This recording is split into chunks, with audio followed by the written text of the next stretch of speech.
Brazil. It is the new year tomorrow.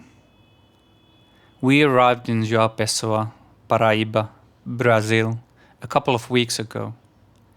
I have just survived a 10-day diarrhea that caused moderate dehydration, extra systoles, and possibly some atrial fibrillation, restricting my existence to the comfort of the hotel room. After a week of suffering, we went to a hospital. I got my first ever IV. The first nurse had a hard time finding a vein and poked and dug for a long time in various areas of my right arm. I am not afraid of needles, but prone to needle-related fainting if the veins are turning into mush. This vasovagal syncope started setting on, and I tried to tell my husband, who was interpreting, that I'm feeling ill. He didn't first understand what I was saying, probably because it was getting harder and harder for me to speak. Severe nausea and weakness came with a plummeting blood pressure. Profuse cold sweat made my clothes stick to my skin. I recovered eventually without losing consciousness. In the end, I started antibiotics. The diarrhea subsided. I regained my appetite and felt reborn.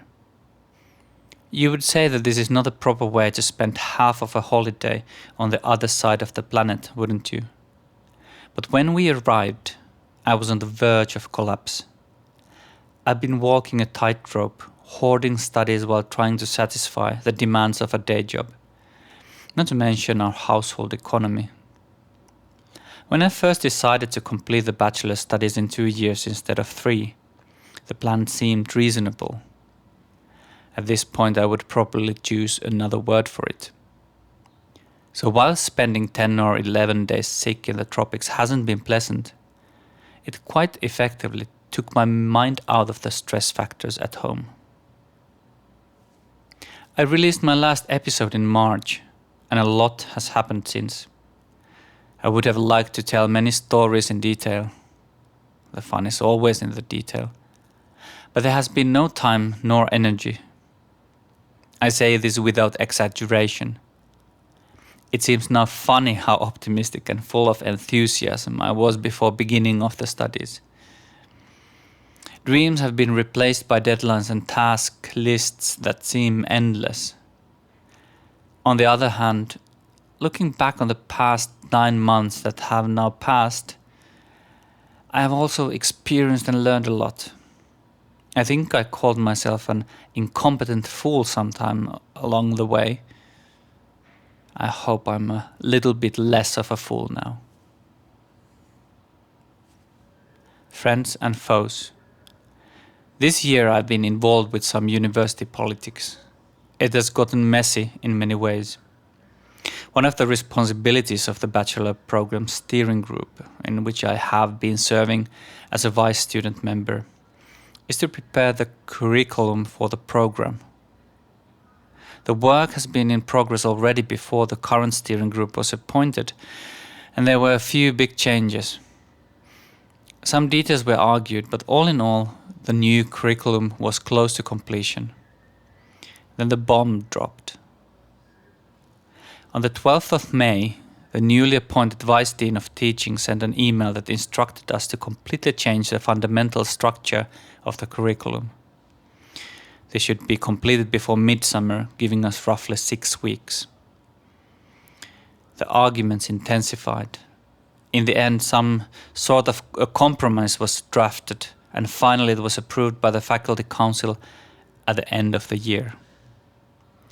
Most, I think, agreed that the new curriculum was not an improvement.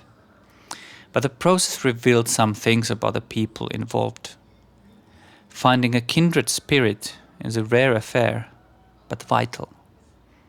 During these processes, some fundamental things about me and the world have dawned on me. My thinking is very literal and sometimes rigid.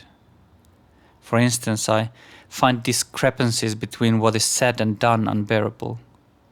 I don't seem to be capable of minding my own business if something seems wrong.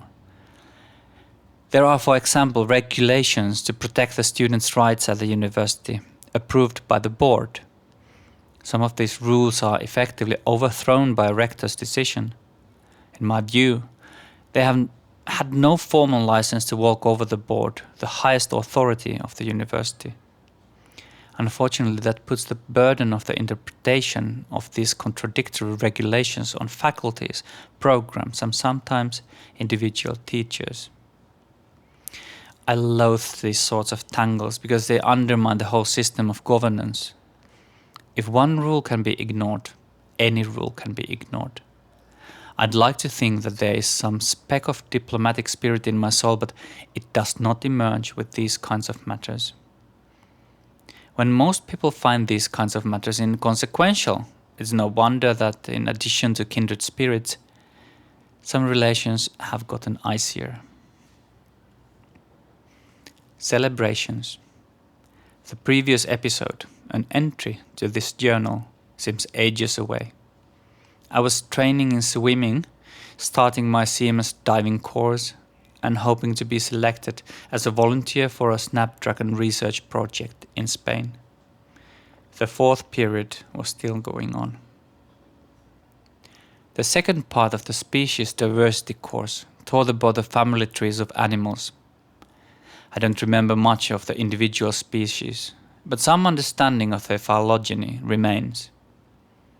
I understand better what their evolutionary family tree looks like, what to look at when trying to identify them, and that very often a conclusive identification requires dissecting their genitals or a DNA test.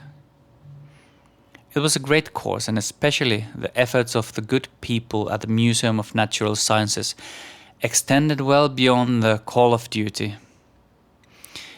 In a society and a world that constantly seek to shave off quality and funding, it shows great integrity.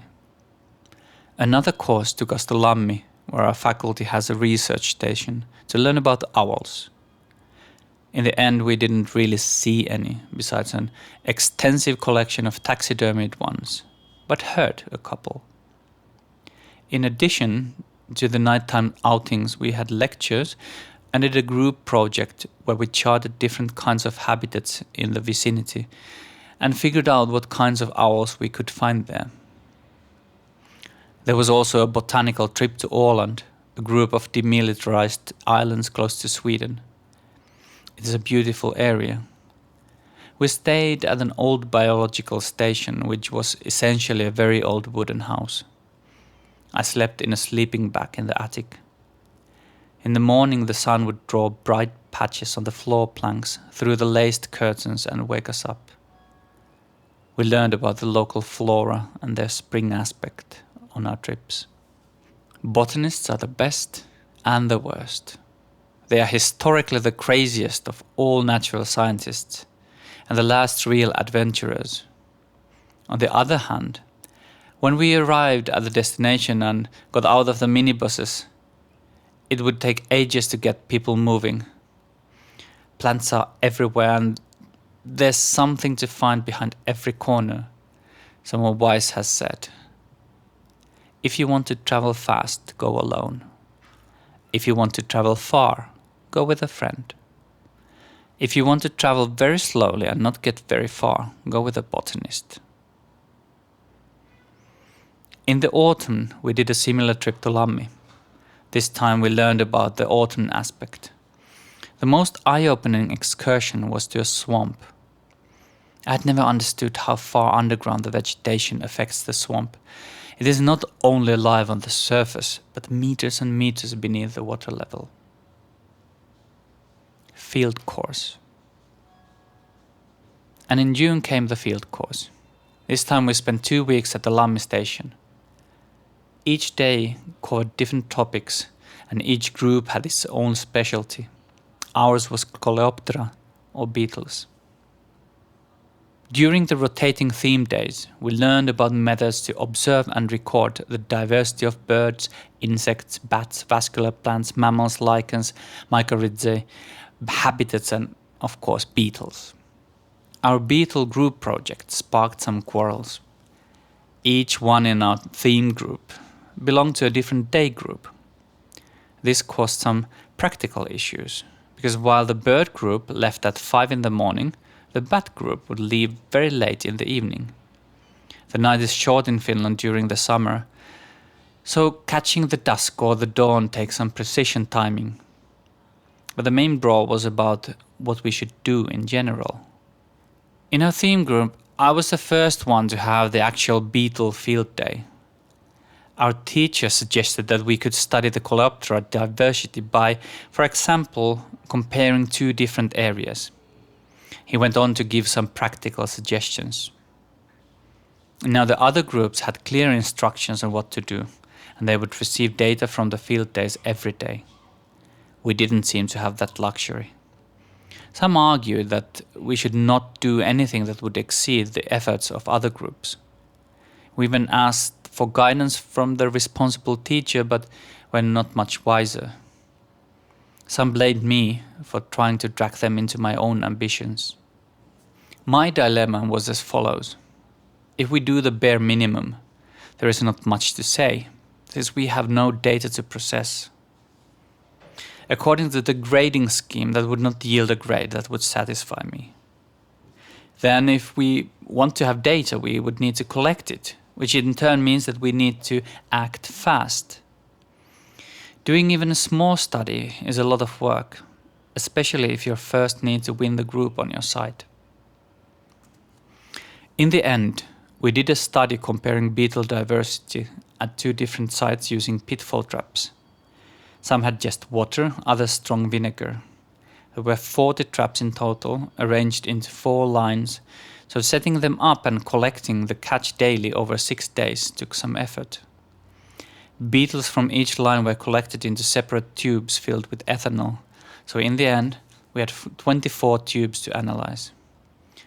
The species were identified as 56 different morphospecies, which means that individuals that seemed to represent the same species were grouped, but the actual species was not determined.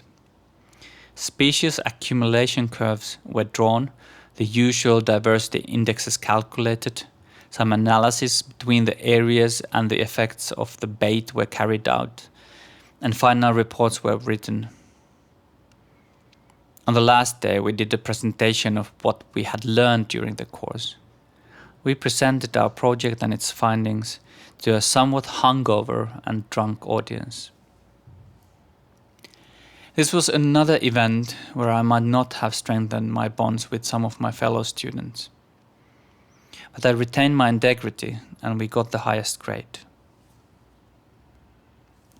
Diving and driving. As I told earlier, I attended a diving course during the spring. We learned the basic skills in a pool. Theory was mostly studied online. I was supposed to get certified in May, but I failed my open water tests. I had a lot of trouble with my equipment. First of all, moving from a t-shirt to a rubber dry suit caused a major perturbation. Suddenly my movements were much more limited, and instead of having 5 nimble sensing fingers, I had rubber mittens and under them woolen gloves. The buoyancy control device had very short webbing and the weight belt was very short as well. All in all, I couldn't see what I was supposed to operate on, I could not feel it, and getting in and out the harness was painfully difficult even on land, let alone in the sea. Finally, I got the chance to finish the open water tests in June. I then had some new gear that made my life much easier. I can't say I displayed great skill, but I passed. I had missed much of the diving season already because I didn't have the license. After that, we did some own trips to quarries, which was great for learning. As with the driver's license, getting the card is permission to practice. And in order to do so, I also bought a car. In the autumn, I participated in a diving club's quarry camp. In practice, that meant a couple of nights in Western Finland and touring different quarries. During the first day, I got the chance to do 3 dives, then 1 more on the second day. That was a great way to learn, since I dove with an instructor who gave me feedback in between. I could then try to improve almost immediately. Having a 4-wheel drive on that trip was really useful. Tvärminne. But the car was not only for diving trips. I had already missed some opportunities because I failed to produce a car. One of them was the butterfly charting project, which would have given me the opportunity to do my internship in Åland. It would even have been paid, though not very handsomely. Unrelated to the car issue, I also failed to get selected for the Snapdragon project in Spain. Because of these and my hurry to graduate, I applied for a research training at the Tvärminne Zoological Station. To do that practically also would require a car, although somehow some people manage to travel by train. The station is in a stunningly beautiful spot in Hanko, at the very end of a remote peninsula. The nearest train station is 11 kilometers away. I spent 6 weeks at the station helping with a study about light pollution's effects on 3-spined stickleback juveniles. In practice, I spent hours and hours in an aquarium room that was climatized to 16 degrees Celsius. My other duties required data entry into a Word document, which was painful because Word collapsed regularly, so that I would lose data. In the end, I realized that to minimize the risk of double work, I should enter the data as soon as I collect it. That way, I would usually only lose a couple of entries. Since the measurements would take longer than entering the data, I wouldn't lose a lot of time when my changes disappeared. During my time there, a great heat wave struck. It made the dormitories unbearably hot. Doors should have been kept closed because of the snakes wanting to come in, but the heat was a worse risk. Sleeping was really difficult. I had also planned to both finish my exam book and my plant collection, but I had very little energy. The contrast with the climate room was stark. One night there was such a thunderstorm that I had never experienced such before. The storm was right on top of us, making it a profoundly dramatic experience.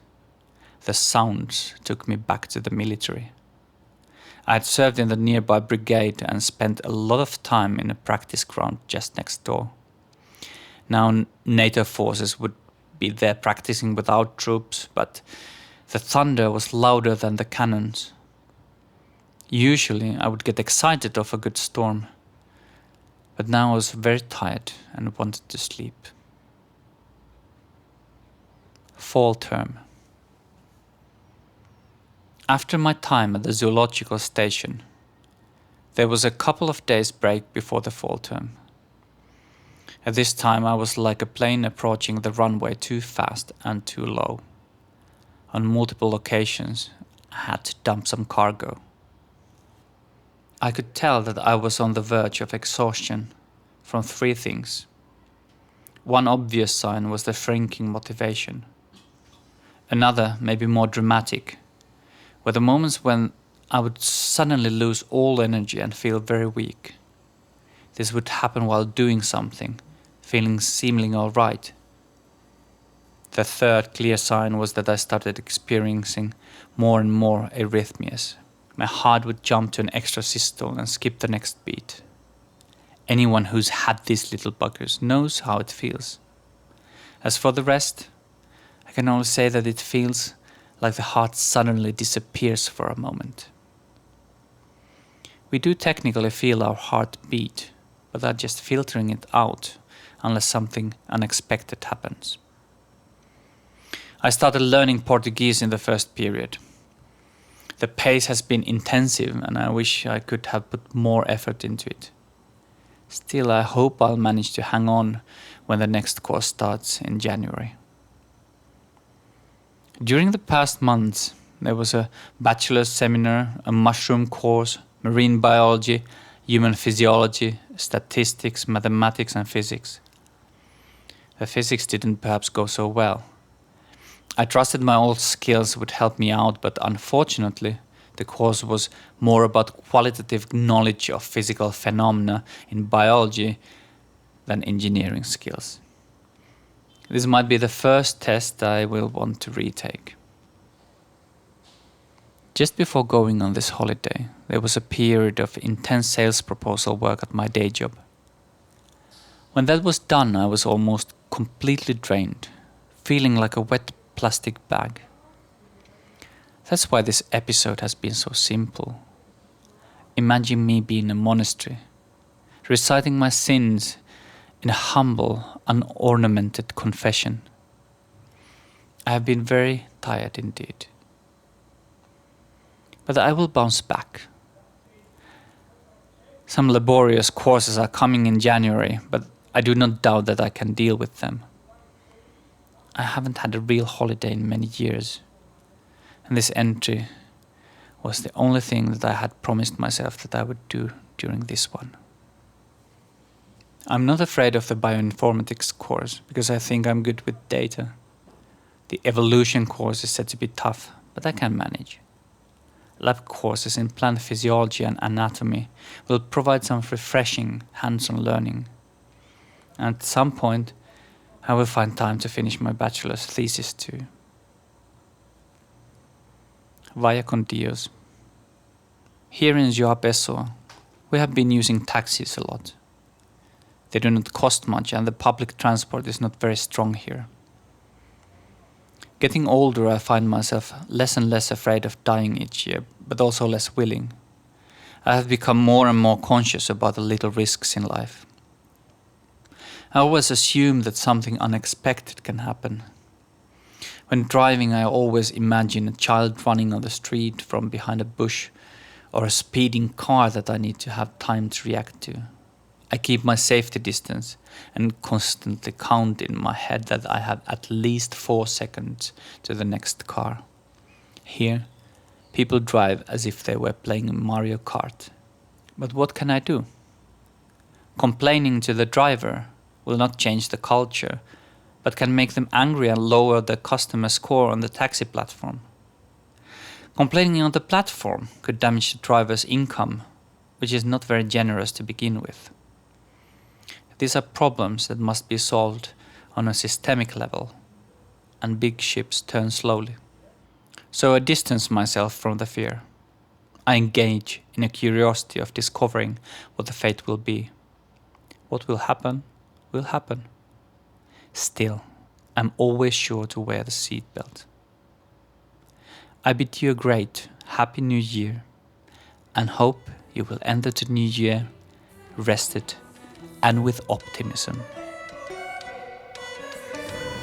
If you wish to get your experiences, ideas or comments on the show, drop a few lines or send a short audio clip to host@biospherepodcast.com. And if you like the show, please subscribe, share and leave a review. It really means the world to us. This is your host Sami dos Santos Hult. Thanks for listening to Biosphere one quest at a time.